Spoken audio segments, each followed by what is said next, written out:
Greetings, folks. Let me welcome you to this webinar in our series of Ethics and COVID-19 webinar series, which we present from the Milken Institute School of Public Health at George Washington University. Special welcome on behalf of the Office of Research Excellence and the Bioethics Interest Group here at GW School of Public Health. Really excited to bring this webinar to you today. As you all know, we've had this series now for over 4 months, and I'm really delighted to welcome the topic of ethics, COVID-19 in the context of refugee populations. Thank you very much for joining us.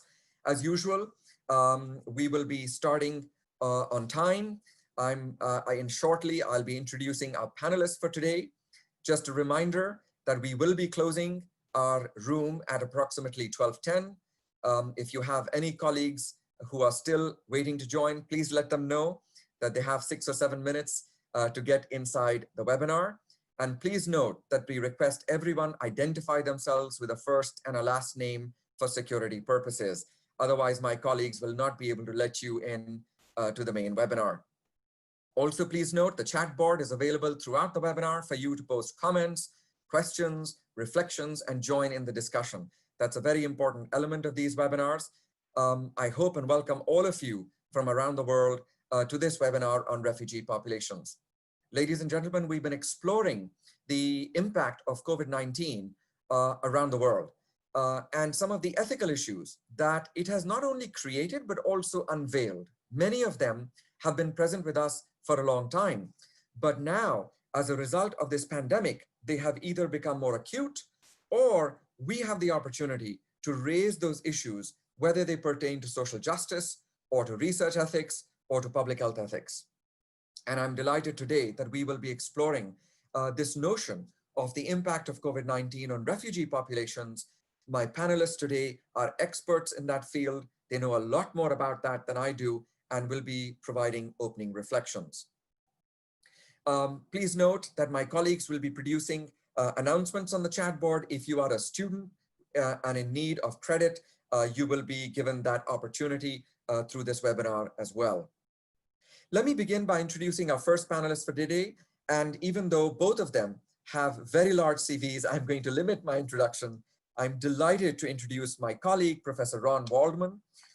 Ron is a very well-known name in the area of refugee population, humanitarian health, conflicts. He has been working in this area for a very long time, from the days of his work in EIS at CDC and the days of his being together to fight off smallpox. So he's actually one of those individuals who's seen more than one pandemic. And I'm so honored that he's a professor here at GW School of Public Health. He has been a member of many organizations and technical committees and has advised many global organizations around the world. But I am particularly interested in his perspective and particularly his study for so many years of refugee populations. What is it that COVID-19 has unveiled for a scholar like Ron Waldman? We'd love to hear from you, Ron, and over to you to set the stage with your opening reflections. I believe Michelle will help you do that. Thanks very much for joining us, Ron, and over to you. Thank you. You'll see on this first slide, this is the first time that I am identifying myself as a professor retired, but I have no problem doing that. And I'm actually speaking to you from the south of Portugal this late afternoon, and happy to be here indeed. I'm not going to speak for a very long time on this topic, but I will try to set the tone for what I hope we will be discussing for the rest of the hour. Refugees are no strangers to the kinds of things we're going to be talking about: vulnerability, marginalization. But there are a few, I think, distinctive features that are worthy of consideration during the course of this seminar. Michelle, could I have the next slide, please? Thanks. So first, very briefly, and I think that Professor Parekh will also describe some of the principal characteristics. We're going to be talking today about the approximately 23 million people who have crossed an international border in order to escape persecution on various grounds that include ethnicity and religion and political persuasion. That's the official definition of the word refugee as it appears in international law. These are people who are the subject of international covenants and who are provided protection by a specialized UN agency, the Office of the United Nations High Commissioner for Refugees. Many of these people are congregated in camp settings until their fate can be determined. They are not citizens of the countries in which they are living, but those countries, their so-called host countries, do take on the responsibility of providing them with protection and with appropriate services. So many of these people have limited access to health care, and particularly to tertiary care. Refugee care tends to be limited to primary health care. And when it comes to sophisticated hospital care, often special arrangements need to be made if they are available at all. So we'll come back to this briefly when we talk about COVID treatment and how it affects refugees, since it frequently involves oxygen, mechanical ventilation, and other sophisticated therapies to which refugees do not usually have access. The camps are usually quite densely populated, and within those camps, the households themselves are densely populated, also constituting higher risk for the transmission of respiratory viruses. Refugees have a high prevalence of underlying conditions. They tend to be among the poorest of people in the world. They do have high levels of acute and chronic malnutrition and many other factors that are considered to be at least potential, if not actual, exacerbators of the severity of COVID disease. The care that refugees get is often not tailored to the individual, but rather delivered to them as a group. So even when it comes to food, oftentimes there are food distributions to large and very dense gatherings of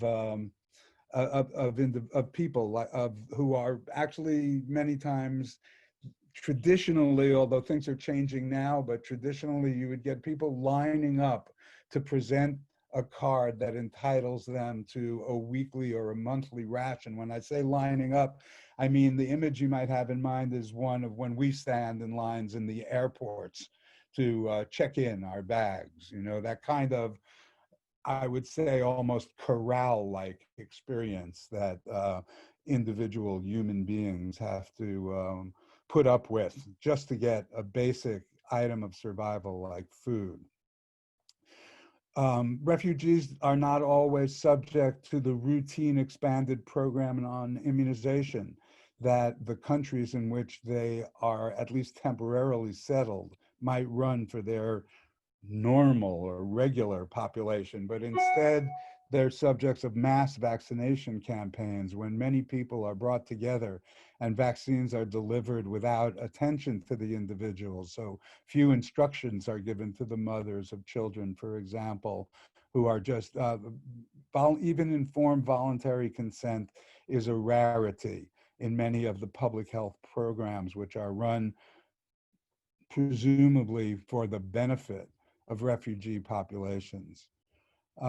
Moving up maybe to a higher order of affair, refugee relief depends to a large extent on external aid from international donors.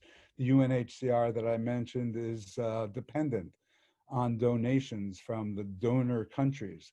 In this time of COVID, when every country has been affected, those funds have tended to dry up and smaller allocations of financial resources are being made for humanitarian relief. And this will have potentially an impact on refugee health status as well. And finally, it has always been the case that refugees are subject to becoming marginalized members of society and subject to undue abuse by sometimes their neighbors, sometimes the groups that have been responsible for their becoming refugees in the first place. One of the great fighters for the rights of refugees was an American anthropologist named Barbara Harold Bond, who died a few years ago. Could I have the next slide, please, Michelle? And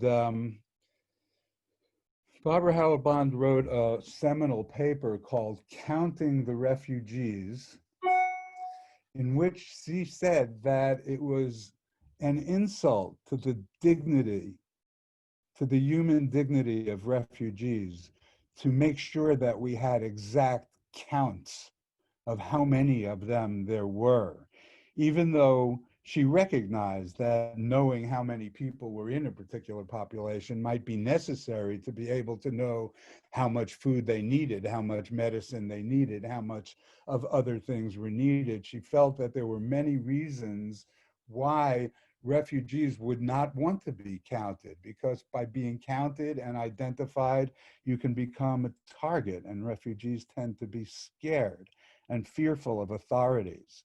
So there are reasons why refugees do not want to be counted, why it is wrong to count them, and Harold Bond argued that we should not count them.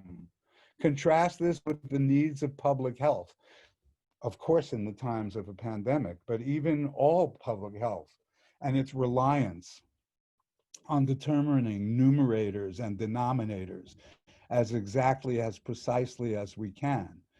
Epidemiology in particular relies on the calculation of rates in order to guide our programs and allocate resources. So there's a tension here between the protection of the rights of refugees and according them with the dignity to which they are entitled, and the science of providing public health interventions to enable them to stay alive and to pursue healthy lives as well as dignified lives. Therefore, that's why I make this title. I like to tell my classes, my students, that health and human rights is a phrase that rolls off the tongue, but maybe we should be thinking about it sometimes in terms of health or human rights. We're having that same discussion in a very, maybe perhaps a less civilized way in many ways in the United States of America. One of the reasons why I'm happy to be where I am today. Next slide, please, Michelle. So refugees, I've mentioned, have always been marginalized. They've always been abused to some ways. Here, I just want to point out, still laying the scene for the discussion that we'll have. But we've had times when it almost seems as if refugees are considered to be aliens from outer space rather than human beings like the rest of us with the same needs when it comes to things like food, water, shelter. For refugees, these tend to be afterthoughts. And it's remarkable that when you think about some of the outbreaks of diseases that we've seen in refugees in the last decades, things that do not occur in what I've called here regular people. No one gets scurvy anymore except refugees. No one gets pellagra because we know what prevents it except refugees. Even measles runs rampant because while we had a safe and effective and inexpensive vaccine available to prevent measles from as early as the 1950s and early 1960s, measles outbreaks have been a nagging problem in refugee camps. We just don't provide them with the things that, with the tools that we have to protect ourselves. We don't feel for some reason that they might have the same needs. So obviously the same can be said in these very difficult times of pandemic spread. So Kimantri Moodley and her collaborators in a paper on the ethics of vaccination in humanitarian settings have pointed out, and I'm pretty much lifted this verbatim, which I guess is okay since I'm a co-author on the paper, but these factors have led us to recognize that the international community and national governments have, or at least had, taken on themselves what we call a collective duty of care in order to ensure that effective and affordable measures are available to refugees and others of those most in need. Now, these conventions and these agreements may be breaking down now. I think that there's considerable evidence that could support the argument that they are, and that will make it more difficult should COVID become a major problem in these populations. But this is the way the world has been organized and has been working inadequately, but at least to some extent for the past few decades at least. But it is conceivable that the appropriate measures for COVID control can come into stark contrast with the people who would benefit most from those measures and how they perceive the exercise of the rights to which they are due. So can I have the next slide, please, Michelle? And here, in order to help set the scene, I just wanted to list the basic interventions that we are rolling out for COVID prevention and treatment, and let people begin to think of how refugees might see this. I've talked about counting and how difficult it is. Surveillance is the key to our being able to understand the magnitude and spread and transmission of COVID.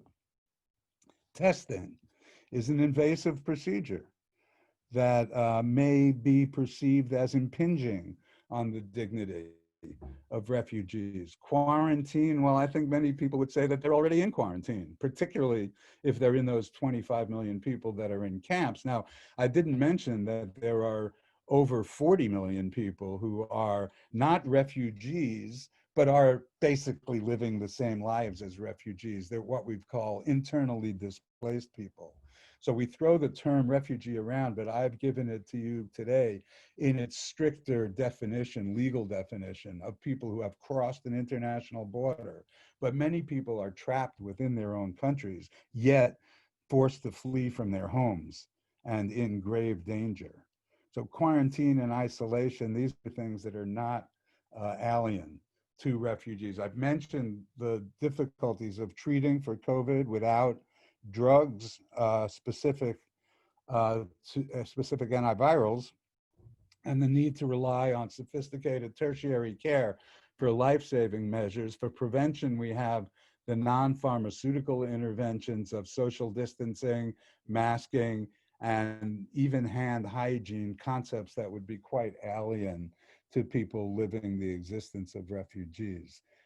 So all of these things are very difficult to implement in refugee camps. And Michelle, the next slide, some of us have proposed that there may be alternatives.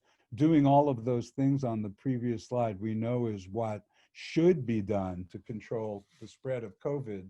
But if one asks the question of what can be done, we may come to a different answer.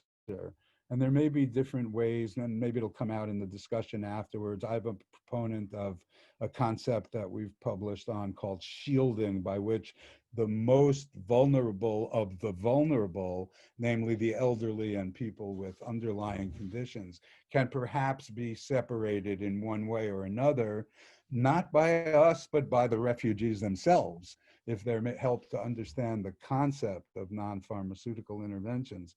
And that could provide some mitigation to the potential problem of COVID spread in refugees. And I'm only going to mention for a second the issue of vaccine and the notion of distributive justice as ethicists speak about it, because it's not clear that when a vaccine does become available, that refugees are going to find themselves at the top of the priority list for receiving them. Or maybe, since I tend to be cynical by nature, I should rephrase that to say it's quite clear to me that they will not be.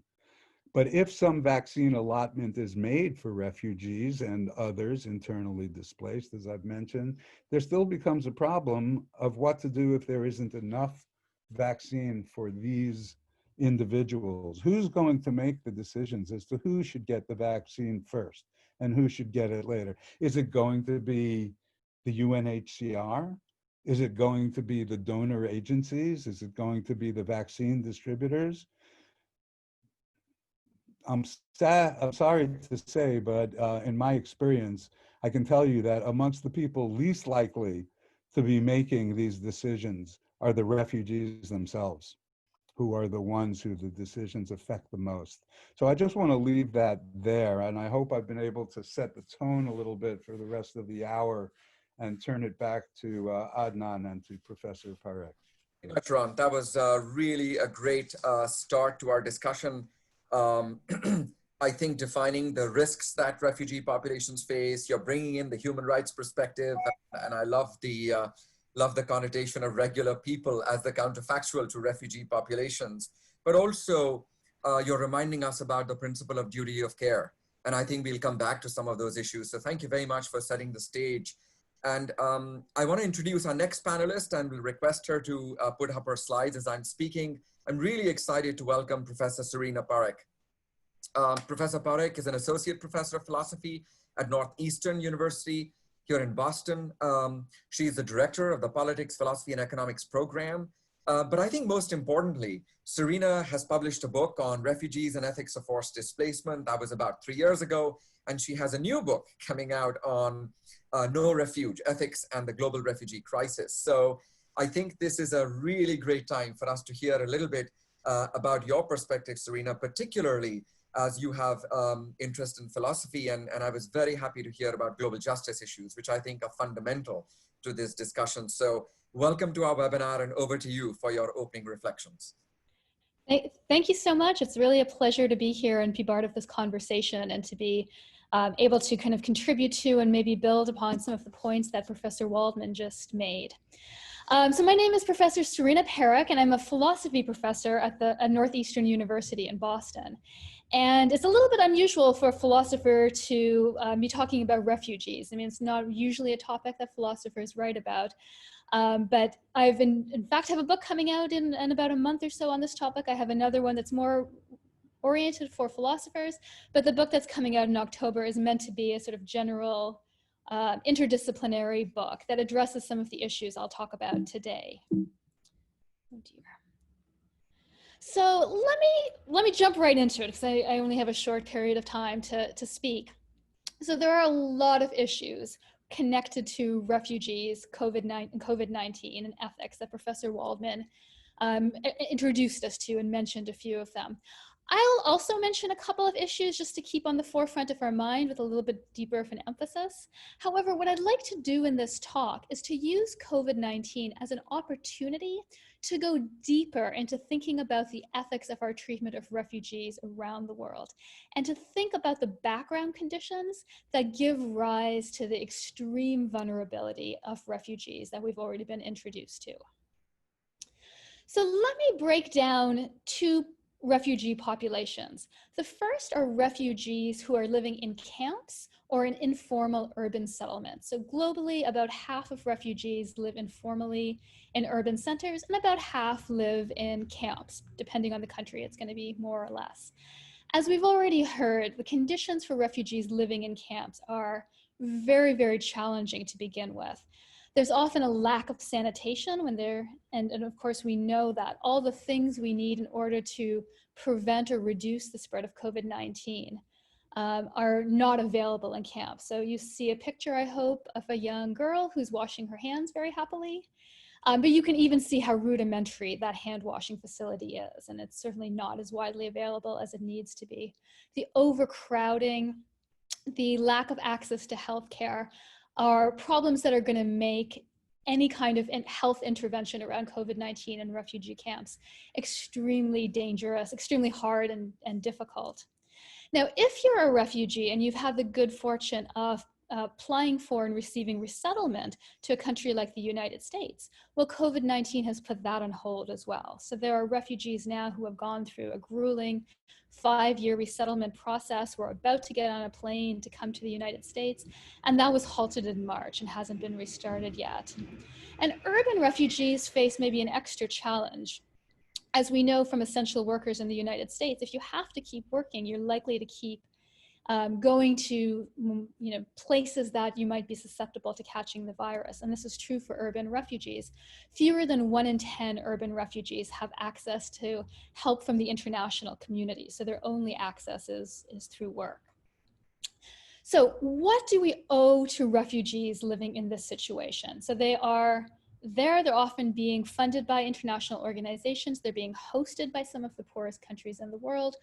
Ethically speaking, what ought we, those of us who live in relatively wealthy, relatively powerful states, what obligations do we have to people in this situation?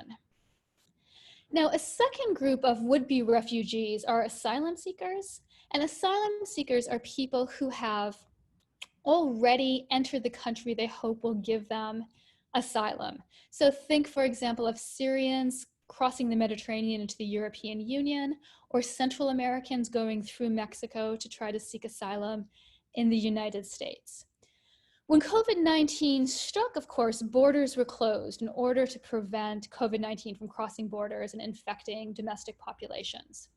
What this meant for asylum seekers is that they were prevented from seeking asylum. So they would be stuck in perhaps very dangerous situations that they would normally want to escape from.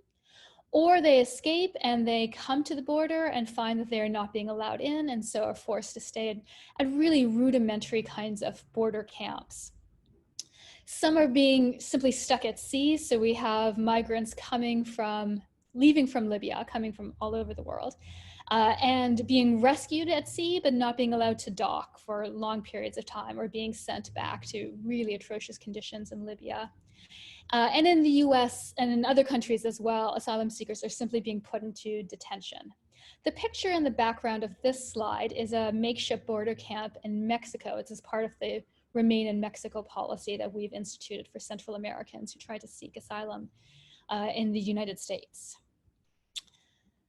So what do we owe asylum seekers? What do we owe refugees? And then certainly we can broaden this to think about internally displaced people or other kinds of forcibly displaced people. But for now, let's just focus on refugees in camps and urban centers and asylum seekers.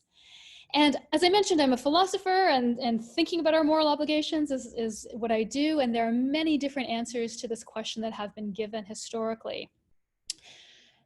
To simplify, maybe two of the broadest perspectives are the cosmopolitan perspective and the nationalist perspective.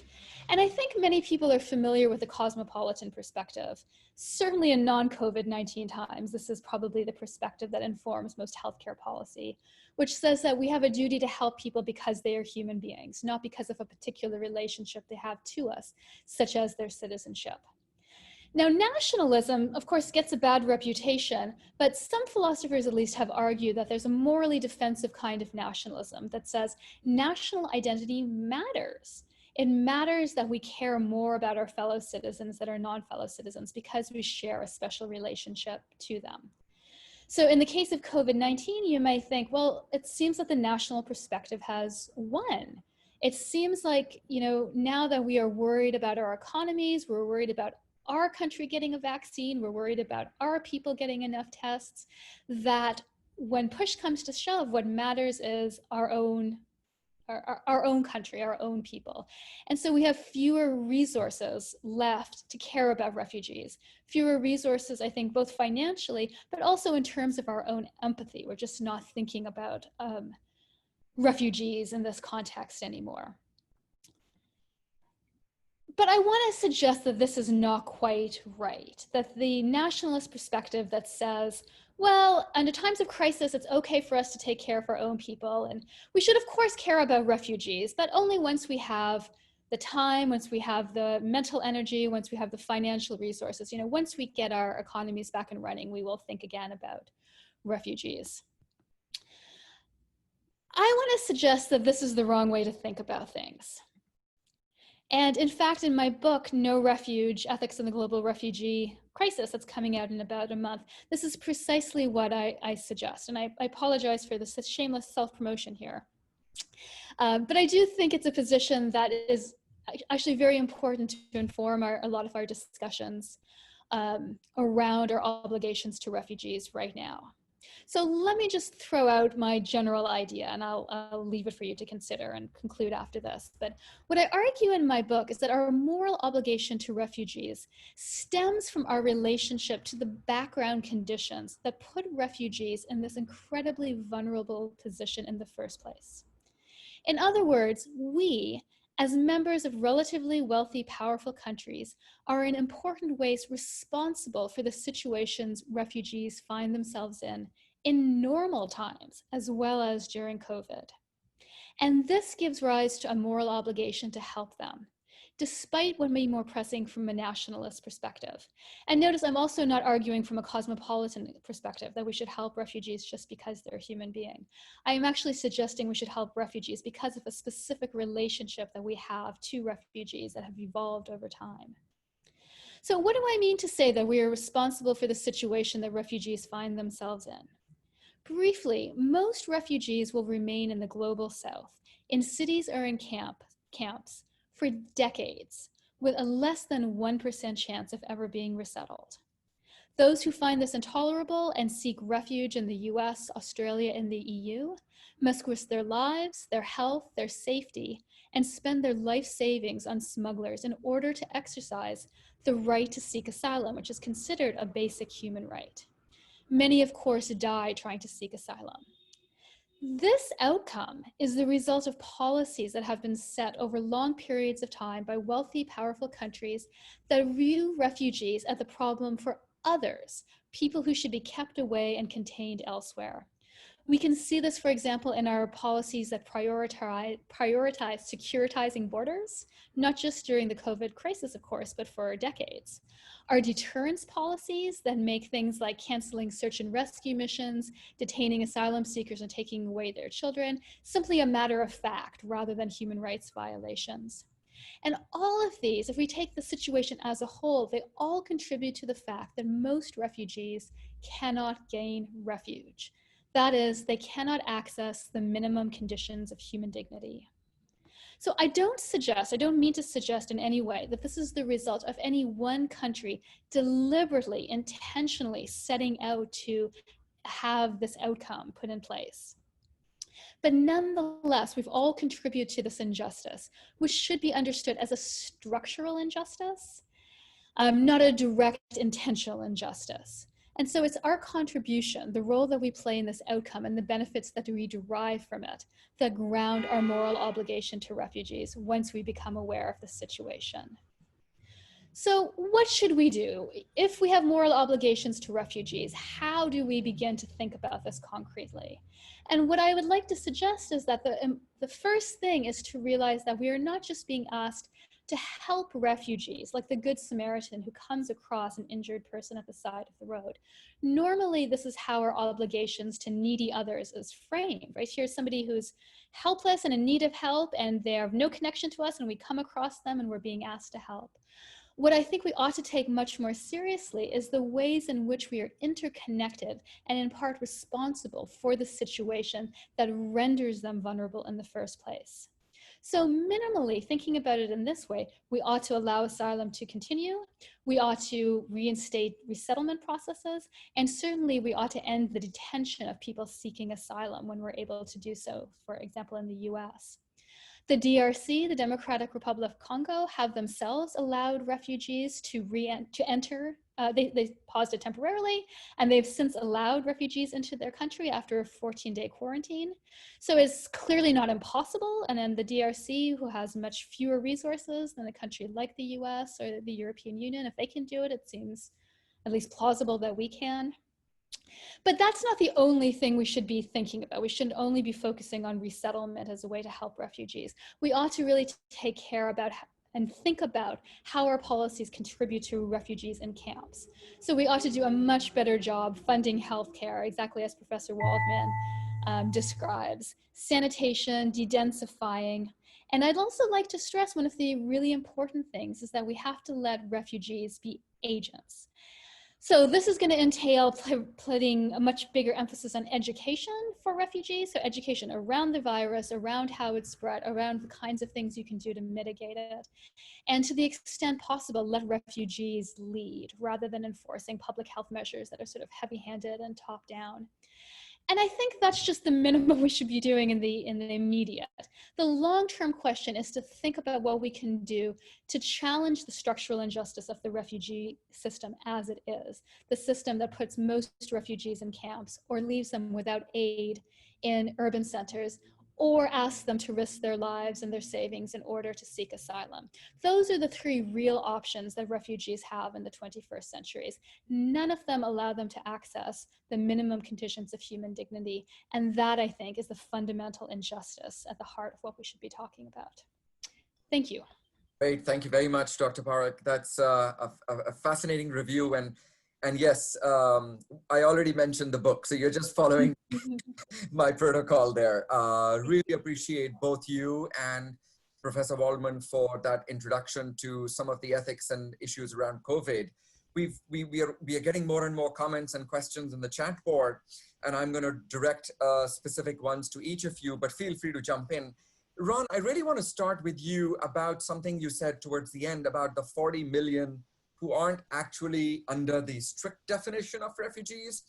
And I appreciate the fact that these definitions are, I assume, somewhat political. But has COVID challenged these definitions? Is COVID challenging these right now? Any movement to have a more of a complex definition? Thanks, Adnan. You know, I think it's still probably early in the game. Of course, there's a lot of concern in some circles. Professor Parekh has said that the nationalist attitude seems to have won out. That's maybe true. If it is, then that would be a counterweight, a counterbalance to people wanting to maybe change the refugee order as it was. I think that generally speaking, there are many countries in the world, particularly the wealthier Western countries, that had become somewhat comfortable with the 1951 Refugee Convention, how it was working. It was far from perfect, but refugees would go to camps and they would wait for a while, and then they would hopefully qualify for third country resettlement, as it's called. And that would happen. But over the years, it's been happening less and less and less.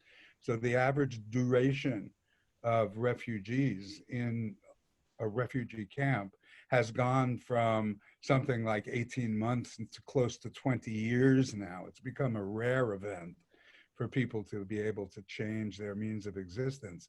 So for internally displaced, it's a little bit worse because there's no protective agency. There are some people who are called people of concern to UNHCR. That's a special designation we don't have to get into.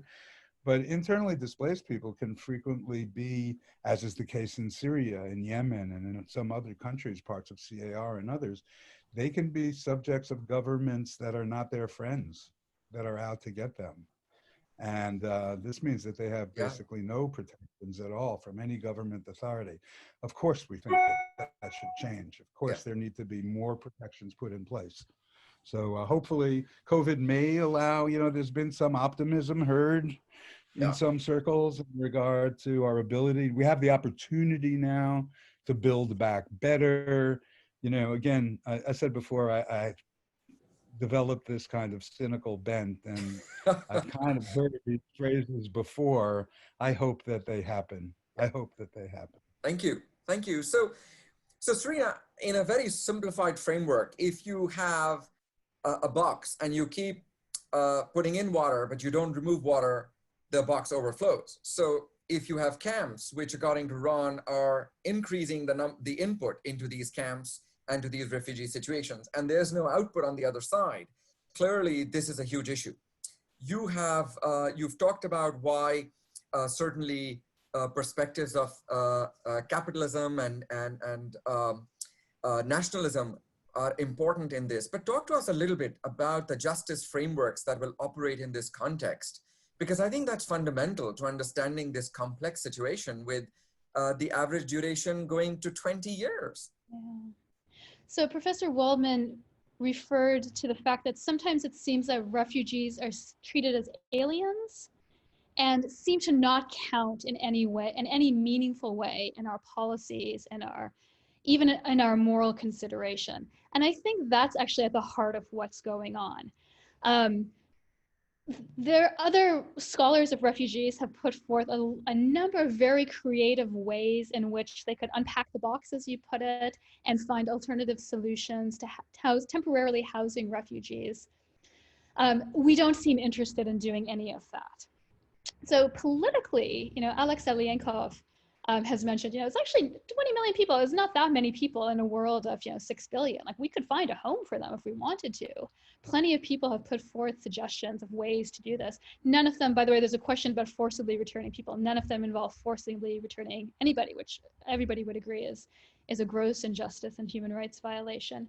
So how do we make refugees matter? How do we make refugees a central focus of our moral consideration when we think about things like resource allocation, down the road when we think about vaccines? And I guess that's what I'm trying to get at, because too often we think of refugees merely as people who need our help, like any other people who might need our help, rather than thinking about the ways that we are fundamentally connected to them. And I think even at a common sense morality level, we feel like we have stronger duties to people we have connections to than just to people you might say, oh, well, in this other country, they had a drought and can you send $20? And you might do that, but you don't really feel like you have an obligation to do that. And I think we need to frame the situation such that we put front and center the obligation that we have to refugees. And then to stress it's a fixable problem. It's not so unimaginable in the way it's often presented to being. So Ron, one of the things that happens when you interact, and you've probably come across this multiple times in your career, is that the refugee populations also offer an opportunity for research. And sometimes a proclivity for research, over-enthusiastic researchers. And so one of our attendees is really concerned about opportunistic research tourism, as they call it, and particularly done in refugee populations. Could you give us a little bit of perspectives? What is your perspective on doing research in refugee populations, particularly now in the middle of a pandemic? So I think it's an excellent point that the participant makes, and a real danger. On the other hand, I think that research is absolutely essential. This argument has been going on for quite some time. Let me refer everyone who's listening to a dedicated issue of The Lancet from 2017 that dealt with humanitarian health, in which this notion of the need for evidence to be generated in humanitarian settings is fundamental to our ability to provide affected people with the best possible policies, programs, and interventions. We can't do the job really well. We can't serve these underserved populations unless we have the evidence. So I contrasted this in my opening with Harold Bond being really concerned with the dignity of refugees and not being counted, not being treated like guinea pigs in clinical or observational experiments. There's a real fundamental challenge here. There's a difference of opinion as to what is most appropriate. I think, I agree entirely with Professor Parek's insistence on our obligations. We have obligations to refugees because refugees have rights. And our obligation is to give them the opportunity to exercise those rights. This is a shift, an incredibly fundamental shift from when I began my career, when humanitarianism was a philanthropic activity. It was a charitable exercise, as Professor Parek pointed out. Oh, there's someone suffering over there. Let's throw some money at them, out of our generosity of spirit. Let's help. And it's a true generosity. People are very generous in that regard. But sometime after the Rwanda genocide and the debacle of humanitarian intervention that took place in its wake, we call it the Goma episode of 1994, the humanitarian community undertook a fundamental shift from humanitarianism as a charity, as a philanthropic exercise, to a human rights exercise. And once we said people have rights to become assisted when they need help, then that conferred obligations. And one of those obligations is the obligation to do research in order to develop the science maximally and to be able to provide people with the best possible interventions available. Yeah, that's a great framing. But I do want to bring you into this arena as well, because I think that from a philosophical viewpoint, the balance between addressing immediate needs and the information on which an evidence-based response can be built can be a little tense at times. I know that after the earthquake in Sri Lanka, my colleagues in Sri Lanka and also after the civil war there were very, very concerned with researchers from Western countries coming in, doing mental health profiles and going out and publishing papers without providing the support. So what's the balance here from your perspective? You know, the point I'd like to make about this conversation is that, you know, refugees are either treated as aliens, or when they are considered, they're considered as objects to be counted, objects to be distributed, objects to be housed and fed, but not considered in their dignity.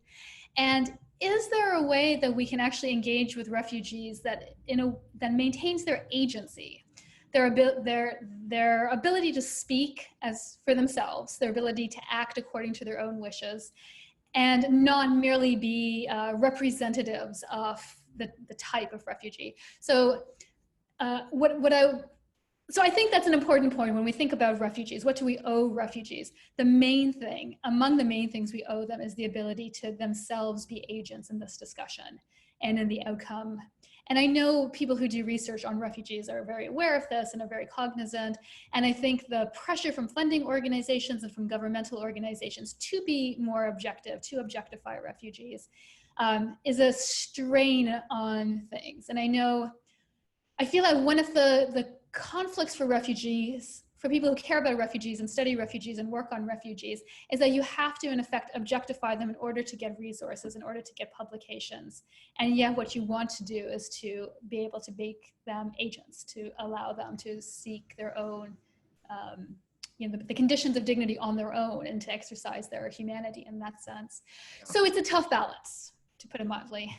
It is, and certainly in the research ethics literature, which I have spent many years, all vulnerable populations at one level are often considered similar.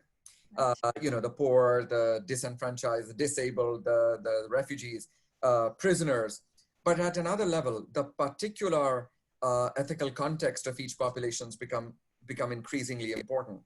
So Ron, you've spent many, many years on this issue, and I want to build off a comment on the chat board about how do we change global institutions to pay more attention? How do we get more funding to this issue? This is a huge political nightmare, but are we not able to do this advocacy? Have we been failing? Do you think we've been succeeding? Talk to us a little bit about the policy framework here. Well, I want to give special credit to a project that has been in existence, I guess, maybe between 5 and 10 years now, funded by the government of the United Kingdom. It's called R2HC, and it's a grant-making project. Grants go to combinations of academic institutions and non-governmental organizations who do practical, on-the-ground, less than academic only research in humanitarian settings. The grants aren't necessarily huge, but they're numerous, and it's because of their number that the evidence base that we have for dealing with humanitarian settings has increased dramatically over the years through that project. It has, from the start, been accompanied by an ethical construct whereby people proposing grants to R2HC have to make a strong ethical argument that shows that their research is not opportunistic, for one thing, that it will be of benefit to the populations being studied, and that it will add in clear and distinct ways to the existing base. So I think that's now the move, as you say, the policy construct that's in place now. Now, of course, how much you can do depends on how much money you have. So the argument frequently has to be not so much to the humanitarians that are already engaged in humanitarian research, but rather to the politicians who are allocating financial resources to one type of research or another and how they prioritize their work. I think that we've been still less than optimally successful in directing attention towards the humanitarian settings, those areas, including refugee health, where the term that's developed now is humanitarian health, that deals with natural and man-made disasters and conflict settings. And I think that that's going to be an ongoing struggle that I hope we'll one day encounter more success with. So maybe I'll build off that, Serena, and bring you in to say, is the moral argument enough? You're saying the Good Samaritan argument isn't enough. Is I identified with background inequities that led to the creation of a crisis that led to refugees, is that going to be enough to move countries and particularly the purse strings? Or have, again, our advocacy really not done well? What are your perspectives on that? So I think our advocacy hasn't done well for a few reasons. One reason is because I think, coming from the perspective of North America, the US in particular, many people have advocated for around resettlement policies. If you think of the 2016 election, just in sort of recent history, what proponents of refugees have been asking for is the refugee resettlement system to continue as it was under the Obama administration, which we've obviously lost. So since the modern refugee resettlement program began in 1980, there's never been more than 1% of refugees that have ever been resettled. So in other words, resettlement has never been something that the majority of refugees have had access to. And even if we were wildly successful and doubled refugee resettlement globally, we would have 2% or maybe 5%. And what that's allowed us to do is actually ignore the conditions of refugees who remain in camps, mostly in global south, though increasingly in Greece as well. And to feel like that's not our problem because we resettle refugees and sort of we're doing our part in the global battle. So I think that way of framing the refugee crisis has inadvertently and certainly unintentionally solidified it. So if you were a politician, you could easily think, well, I can support policies that ensure that refugees are warehoused, is the term that's used, in poorer countries in the global south. And as long as I'm doing my part in taking in, a fraction of the refugees that in fact need a home. And so we've not really discussed this. We've not really framed it. No one's really demanded better funding for refugees in camps or coming up with creative solutions in order to allow refugees to work in the global south, but in ways that are mutually beneficial, as it's starting to happen, but there's still not any popular momentum behind it, largely because we've only tended to care about what's happening right at our border and in our countries around asylum and resettlement policies. So I do think that has in fact been a problem, and I would love to broaden our debate and our understanding of refugees. Thank you very much. Folks, I'm now going to turn for my last comment and question to our panelists viewing the time. So Ron, I want you to comment on something that's on the chat board. Which countries do well and which countries do not in terms of refugee populations and handling them? Do we have like a global index which you all monitor in your field and rank countries? And any other final closing comment that you would like to make building on that?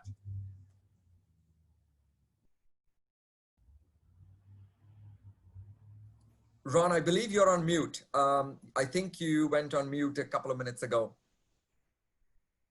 If you can unmute yourself.